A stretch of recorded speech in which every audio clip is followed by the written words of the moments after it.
What are some psychology experiments with interesting results? White rats and black rats were raised separately without seeing each other. When a black rat was placed in the white rat's cage, the other rats ostracized him. When white and black rats are raised together, and a new black rat is placed in a cage, the white rats accept him. So basically rats are racist, unless raised to accept differences.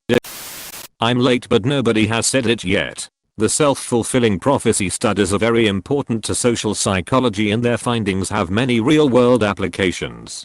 Basically they brought together a group of kids and formed a class with a real teacher. They gave the kids a test for overall academic skill at the start of the course, but didn't really use the scores. Instead they told the teachers that a few students, picked at random, were very brilliant and scores very highly. They then observed the class for a long period of time and noticed that the teachers gave the kids they thought were brilliant much more attention. At the end of the study the kids took the test again and they found that the kids who were randomly named brilliant at the start actually scores higher than the rest of the class. The kids, again, at the start didn't score any different from the rest of the class, but through the self-fulfilling prophecy they became the best in their class. This obviously has tons of application in the world and especially education.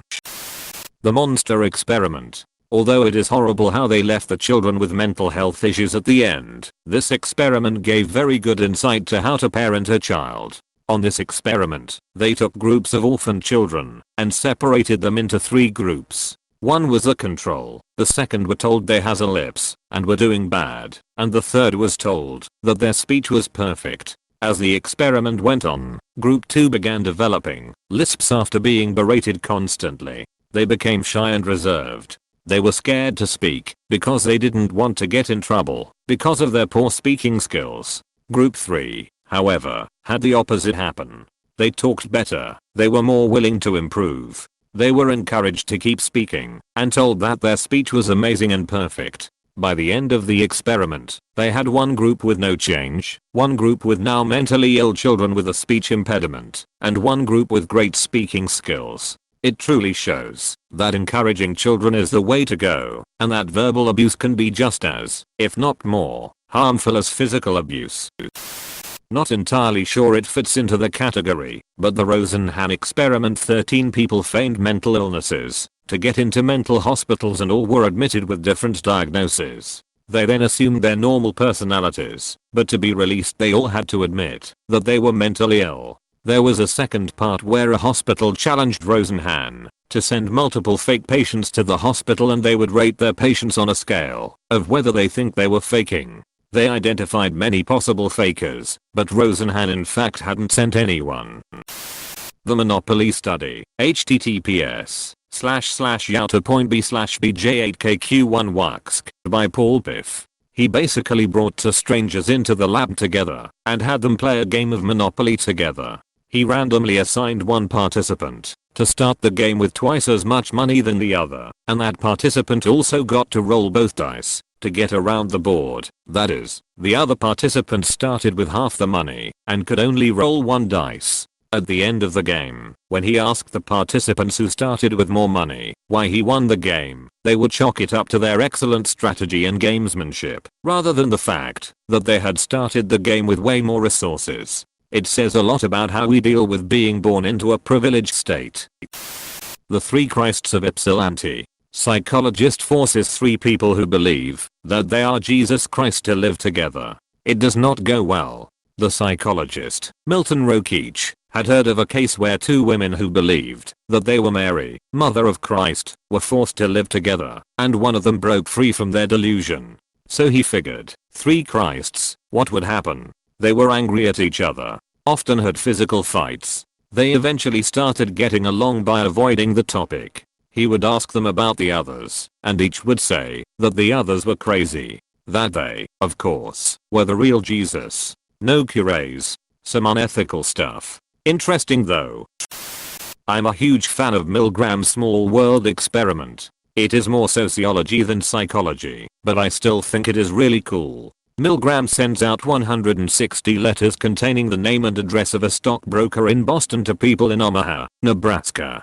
They had to send it to someone they thought would get the letter closer, but they couldn't mail it directly to the stockbroker. Interestingly, most people that sent on the letter sent it onto the same group of people on the 5th degree. It only took 6 people, hence the 6 degrees of separation, to arrive, on average. It shows how interconnected our world is, even before the internet, which is happy to think about.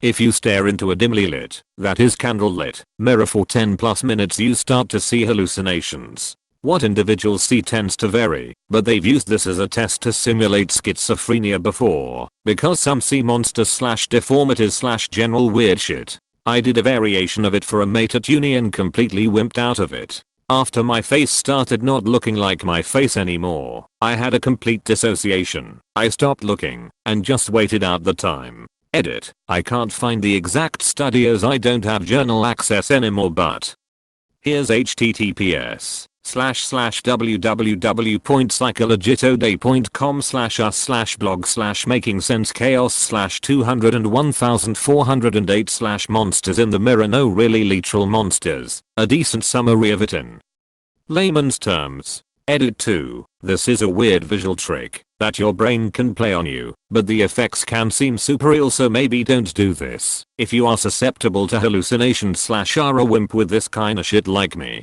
Edit 3. Thanks for the gold. And yes, it is basically a scientific Bloody Mary. I loved learning about infant development. My favorite was probably the development of depth perception, or perhaps the fear of heights. We are not born with it, but, if I recall correctly, we develop it within the first year or so. Scientists created a raised square platform. Half of the floor was wood and the other glass. The actual surface of the floor, 1 meter or so below, was white with red polka dots. At varying intervals of age the babies would be brought in, and placed on the wood end, and encouraged to crawl to their moms who were standing at the glass end of the platform. In early infancy, baby crawls over there without giving a shit. At some point though they stop at the point where the wood meets the glass, or plexiglass maybe, showing that they recognize the difference in height and the fear of falling. Babies' brains are pretty fucking cool. Reconsolidation. When you retrieve memory from your long-term memory, it is susceptible to being manipulated. This can lead to memories being totally changed from the source. This is why eyewitness accounts cannot be fully seen as true. This knowledge is also being used to help people with PTSD by changing the negative memories they have of their particular trauma. The influence of the color red in sports. http://community.der.ac/red.advantage/index.html/wordpress/research/. Judges were shown a video of a taekwondo match and awarded more points to the red competitor versus the blue competitor.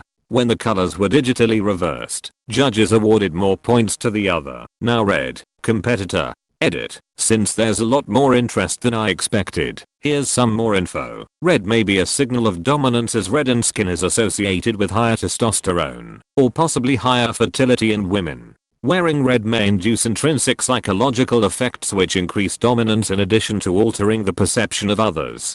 Researchers found that putting red leg bands on birds increased dominant behavior, as they took the lion's share of the food. For my psychology degree dissertation, I presented photos of men, to be rated on a scale of friendly, 0, to threatening, 10. Men received a higher threat score if I photoshopped their t-shirt to be red. Edit 2. Thank you for the gold award. There have been some experiments conducted, but the negativity effect / negativity bias is really sad to me. https://endpointwikipedia.org/wiki/negativity \_bias. https://endpointwikipedia.org/wiki/negativity_bias. It basically says that negative things have a greater emotional and psychological toll on our health than positive / neutral things. So you got an A on a test, that's great.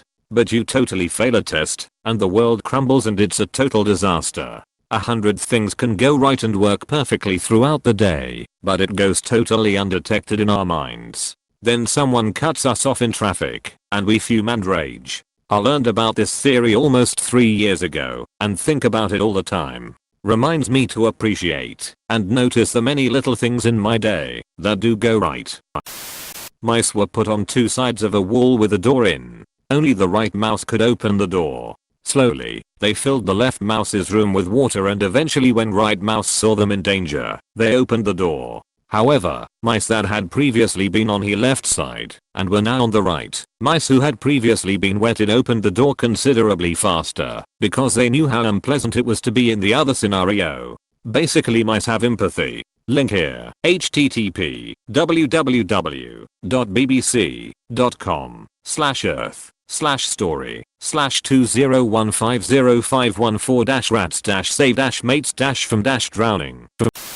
It's not that psychopaths lack empathy, but rather, they have the manual settings. A specific region of the brain lights up when people experience empathy. For most people it's an automatic, subconscious response. But in a study where they showed emotional videos to psychopaths and none, while scanning their brains, psychopaths would only light that region of the brain when specifically asked to feel for the character, while the control participants would light up automatically. My son is in the Air Force and has been stationed overseas the whole 3.5 years he's been in. He's in for 6 years instead of 4. So, anytime I dream about him, I want to go back to sleep to see him a little longer.